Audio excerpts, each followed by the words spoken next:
मा वैष्णोदेवी धाम, ते पण आपल्या पुण्यामध्ये आणि निगडीपाशी.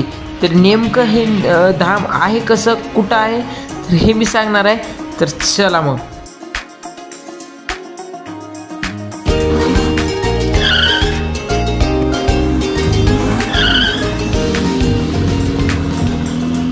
राम मंडळी, स्वागत आहे तुमचं आजच्या ब्लॉगमध्ये. आणि तर आता मी चाललो आहे इस्कॉन टेम्पल आकुर्डीला. आता भैया वगैरे गेला जॉबवरती, तर मी एकटाच आहे. तर मग ही गाडी आहे माझ्याकडेच, आमची प्लॅटिना धन्नो. तर आता मी इथून आकुर्डीला जाणार आहे. ते इस्कॉन टेम्पल आहे त्या ठिकाणी. इथून 12-13 किलोमीटर लांब आहे. गुगल मॅपला टाकलेलं आहे लोकेशन. आता आपण तिकडे जाणार आहोत. तर जाते वेळेस तर काही व्हिडिओ दाखवता येणार नाही, कारण एकटाच आहे, तर व्हिडिओ शूट करता येणार नाही. तर मी आता तुम्हाला डायरेक्ट इस्कॉन टेम्पलला घेऊन जातो आकुर्डीच्या. ते भरपूर जुनं इस्कॉन टेम्पल आहे पुण्यातलं. बहुतेक असू शकतं की मलाही तेवढे गॅरंटेड होत नाही, पण आपल्या पुण्यामधलं ते पहिलं इस्कॉन टेम्पल आहे. तिसरा बघितलं त्या इस्कॉन टेम्पल. तर आता आपण पोहोचलेलो आहे इस्कॉन टेम्पलच्या जवळ. आणि हा आकुर्डी इथलं हे इस्कॉन टेम्पल आहे. तर तिथून आपण पुढं आलो तर आता ती कमान आपल्याला भेटली होती वाटमध्ये.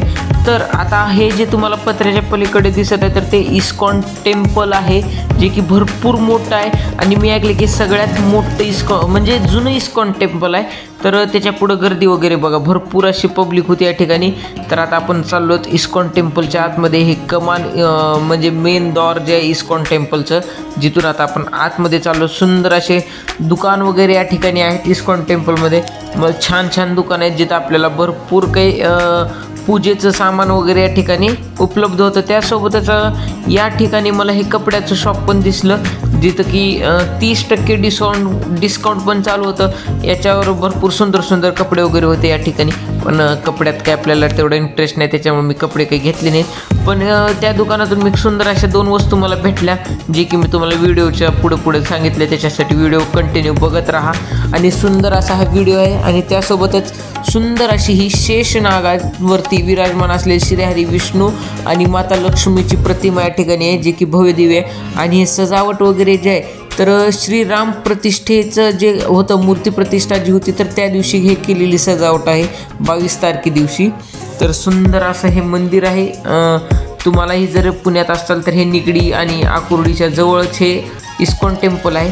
तर चला आपण आतमध्ये जाऊ. पण या ही ठिकाणी सुंदर अशी सोय आहे, ते म्हणजे आपले पादत्राणे ठेवण्यासाठी, चप्पल वगैरे ठेवण्यासाठी, चप्पल बूट. ज्या ठिकाणी इथं पिशवी घेऊन, टोकन घेऊन मी निघालो आतमध्ये दर्शनासाठी, हात वगैरे धुवून. तर चला आपण आता तुम्हाला मी सुंदर असं हरे कृष्णाचं हे टेम्पल दाखवतो. तर नक्की कमेंट करून सांगा की हे व्हिडिओ तुम्हाला कसा वाटला. आणि बेल आयकन वगैरे प्रेस केलं नसेल तर सबस्क्राईब करा, बेल आयकन प्रेस करा. आणि कमेंटमध्ये सांगत जावा जरा की आपले व्हिडिओ कसे असतात. तर चला मग आपण हा पूर्ण इस्कॉन टेम्पल बघूयात. आणि आणखीन एक वैशिष्ट्य या मंदिराचं मी तुम्हाला सांगणार आहे.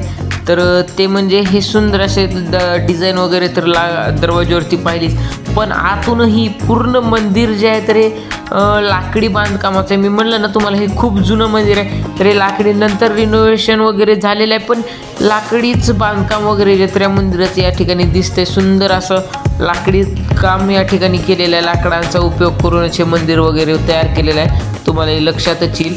आणि हे गुड्या वगैरे तुम्ही व्यवस्थित बघून घ्या. तर मी तुम्हाला ते पुढं सांगतो की नेमकं हे गुड्या कशासाठी या ठिकाणी उभारलेल्या आहेत.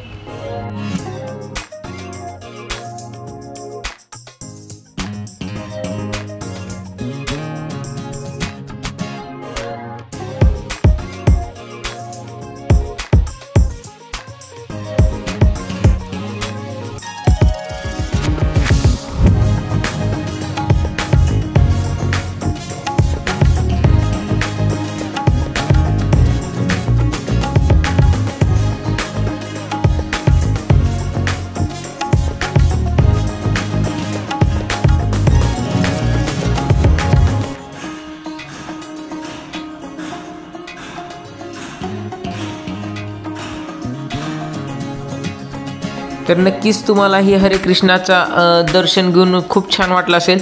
तर मी तर या ठिकाणी जपमाळ आहे तर ती मी जप करतो या ठिकाणी 5 मिनिट. आणि जप झाल्यानंतर आता सांगायची वेळ आहे की नेमकं गुड्या कशासाठी या ठिकाणी उभारलेले आहेत. तर 22 तारखेला अयोध्यामध्ये श्री रामलल्लाचं जे प्राणप्रतिष्ठा झाली तर त्याच्या आनंदामध्ये त्याच्यासाठी हे गुड्या या ठिकाणी उभारलेल्या आहेत. तर आणि हे शॉपवरतीनं मी काही खरेदी केली जे की तुम्हाला म्हणलं तर ते आहे वैजंती माळा आणि हे ब्रेसलेट जे की मला खूप आवडलं. की इस्कॉन टेम्पल फिरलो आणि काही छोटे मोठे वस्तू घेतलो. ते आता निघालो मी वापस रूमकडे. त्याच्या आधी भूक पण लागली कारण मी सकाळी फक्त चहा पिऊन आलो इकडं आणि आता 12-12:30 झालेले आहेत. असे टाईम भरपूर झाले, आता भूक लागली आहे. तर चला मग एक तर रूमकडे नाश्ता करू किंवा मग वाटेमध्ये कुठेतरी जर छान हॉटेल वगैरे भेटते तर नाश्ता करू आपण. तर चला मग इस्कॉन टेम्पलचं सुंदर असं दर्शन झालं. तुम्हालाही सगळ्यांना राधे राधे, हरे कृष्णा. मी आता डायरेक्ट रूमवरतीच जाणार होतो, तिकडेच नाश्ता करणार होतो. पण मी आता जाते वेळी जरा दुसरा चेंज केला आणि तिकडे अजून एक मॅपवरती दाखवला थोडा जाऊन तिकडून जात होतो. तर मला दिसलं मा वैष्णवदेवी धाम मंदिर जे की सुंदर असेच डेकोरेशन वगैरे दिसल्या बाहेरून वगैरे वरती काम चालू आहे. तर चला आपण आतमध्ये जाऊन दर्शन घेऊन येऊया. तर पुण्यातील जे निगडी रोडपाशी जे आपलं रेल्वे स्टेशन आहे त्याच्या एकदम बॅक साईडला हे मंदिर आहे मा वैष्णोदेवी धाम म्हणून, ज्या ठिकाणी सुंदर असं डेकोरेशन करून हे काम केलेलं आहे जे की आपल्याला प्रत्यक्षात वैष्णोदेवीला गेल्यासारखं वाटतं.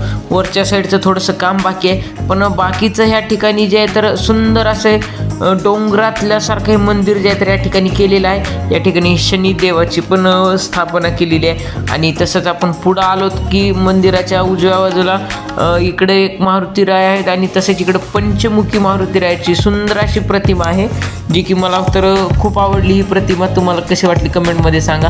तर मी असं वाजून बघितलं तर हे सिमेंटाचंच आहे.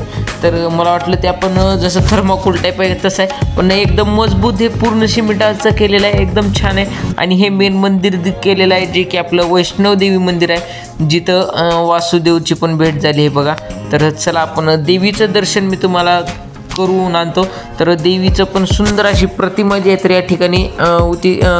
तसंच देवीसोबत एका बाजूला दत्तात्रय महाराज आणि तसंच पलीकडल्या बाजूला जर शंभू महादेव आहेत आणि सोबत दाखवतो कोण कोण आहे. तर त्यांच्यासोबत आहेत श्री गणेश, प्रथम पूज्य गणेशजी आणि माता पार्वतीची पाठीमागं मूर्ती आहे, प्रतिमा आहे आणि पुढं म्हणजे शिवलिंग आहे. इकडं नंदी महाराज पण आहेत. असे हे सुंदर वैष्णोदेवीचं मंदिर आहे. तर भूक तर दाबून लागली होती त्याच्यामुळे इथं निलंगा राईसचं नाव दिसलं. तर आपल्याकडला तर एकदम नंबर 1 असते तर इथला कसं असते ते बघायसाठी थांबलो आहे. तर मी भात काय सांगू तुम्हाला, भात बघाच तुम्ही आता हा. आणि मला तर काय आवडला नाही पण जाऊ द्या, भाताचा विषय. तुम्हाला व्हिडिओ आवडला असेल तर व्हिडिओला लाईक करा, शेअर करा आणि चॅनलला आपल्या सबस्क्राईब करायला विसरू नका. तर बाय.